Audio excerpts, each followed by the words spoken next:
लखनऊ के बाद यूपी में लापरवाही की वजह से एक और जगह हादसा हो गया है और एक के बाद एक कई घर यहां पर समीदोज हो गए। भरभरा कर गिरी इमारत की ये तस्वीर ताजनगरी आगरा की है, जहां सिटी स्टेशन रोड पर 6 मकान और एक मंदिर पूरी तरह जमींदोज हो गया और मलबे में दबे एक ही परिवार के 3 लोगों में एक की मौत हो गई जबकि 2 की हालत गंभीर है। बताया जा रहा है कि धर्मशाला को तोड़कर बनाई जा रही बिल्डिंग के निर्माण की वजह से हादसा हुआ। आरोप है कि सुरक्षा मानकों को ताक पर रखकर यहाँ बेसमेंट बनाया जा रहा था। धर्मशाला के कंस्ट्रक्शन की जद में किस तरह से तमाम जो घर हैं वो आ चुके हैं। करीब आधा दर्जन घर और एक मंदिर है वो पूरी तरह से जमींदोज हो गया है और इस कंस्ट्रक्शन की जद में आ गया है और सूचना आ रही है कि एक बच्ची की दर्दनाक मौत भी हो गई है।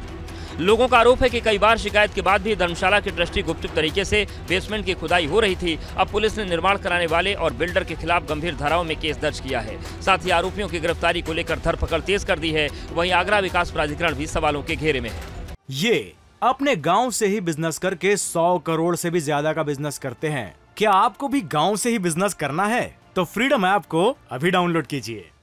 संबंधित विकासकर्ता द्वारा जो है मौके पे उन नॉर्म्स का फॉलो किया गया कि नहीं किया गया, इसके लिए एक टीम गठित की जा रही है और शीघ्र ही प्रकरण में जांच करा के अग्रिम कार्रवाई कराई जाएगी। जो भी दोषी होगा उसके विरुद्ध सख्त कार्रवाई कराई जाएगी। लखनऊ हादसे के 2 दिन बाद समाजवादी पार्टी के अध्यक्ष अखिलेश यादव ने सरकार को कटघरे में खड़ा किया है और दोषियों को सख्त से सख्त सजा हो ऐसी मांग की है। यूपी की राजधानी लखनऊ में अलाया अपार्टमेंट की बिल्डिंग मंगलवार शाम को अचानक ताश को पत्तों की तरह गिर गई, जिसमें 2 महिलाओं की मौत हो गई जबकि कई लोग जख्मी हो गए। इस हादसे के बाद अखिलेश यादव ने सरकार से दोषियों को सख्त से सख्त सजा और पीड़ित परिवारों को मुकम्मल मदद की मांग की है। कानून के हिसाब से काम करना चाहिए और कानून अगर किसी को कानून का उल्लंघन अगर किया है किसी ने और मानक से छेड़खानी की है तो उसके खिलाफ कानूनी कार्रवाई हो और सरकार को आगे आकर के इन परिवारों ने जो भी उस बिल्डिंग में रहते थे सब कुछ खोया है, सब कुछ उनका चला गया, सरकार को मदद करनी चाहिए। दरअसल लखनऊ में हुए दर्दनाक हादसे में सपा नेता अब्बास हैदर की मां बेगम हैदर और पत्नी उस्मा अब्बास मलबे में दब गई थी। इलाज के दौरान अस्पताल में दोनों की मौत हो गई थी। इधर इस हादसे में सपा नेता शाहिद मंजूर के बेटे समेत 3 लोगों के खिलाफ केस दर्ज किया गया है। घटना की जांच के लिए सीएम योगी ने 3 सदस्यीय टीम का गठन किया, जिसे 7 दिन के भीतर अपनी रिपोर्ट पेश करनी है।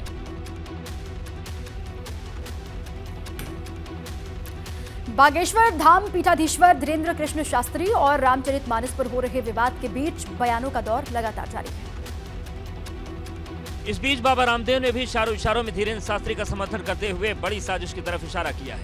हमारे महापुरुषों के चरित्र पर लांछन लगा करके जो कुत्सित प्रयास कर रहे हैं, ये सारे के सारे भारत विरोधी, राष्ट्र विरोधी, अपमानित करने की चेष्टा कर रहे हैं। उनका पुरजोर विरोध सारे देशवासियों को करना चाहिए। विवादों के बीच अब खबर है कि हिंदू राष्ट्र का मुद्दा उठाकर चर्चा में आने वाले धीरेन्द्र शास्त्री जल्द सीएम योगी से मिल सकते हैं। खबर है कि आने वाले शनिवार या रविवार को लखनऊ आकर सीएम योगी से धीरेन्द्र शास्त्री की मुलाकात हो सकती है। हालांकि 27 जनवरी को धीरेन्द्र शास्त्री ने सीएम योगी से मिलने का समय मांगा था। माना जा रहा था कि निर्मोही अखाड़े के महामंडलेश्वर महंत संतोष दास उर्फ सतुआ बाबा के साथ मिलकर धीरेन्द्र शास्त्री सीएम योगी को 18 फरवरी को महाशिवरात्रि पर बागेश्वर धाम में होने वाले सामूहिक विवाह कार्यक्रम में आमंत्रित करेंगे।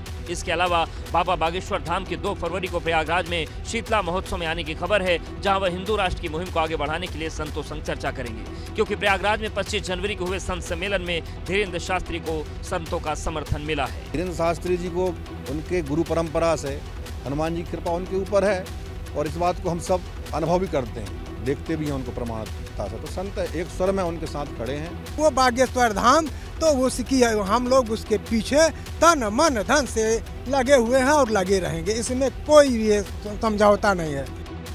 ये अपने गांव से ही बिजनेस करके 100 करोड़ से भी ज्यादा का बिजनेस करते हैं। क्या आपको भी गांव से ही बिजनेस करना है? तो फ्रीडम ऐप को अभी डाउनलोड कीजिए।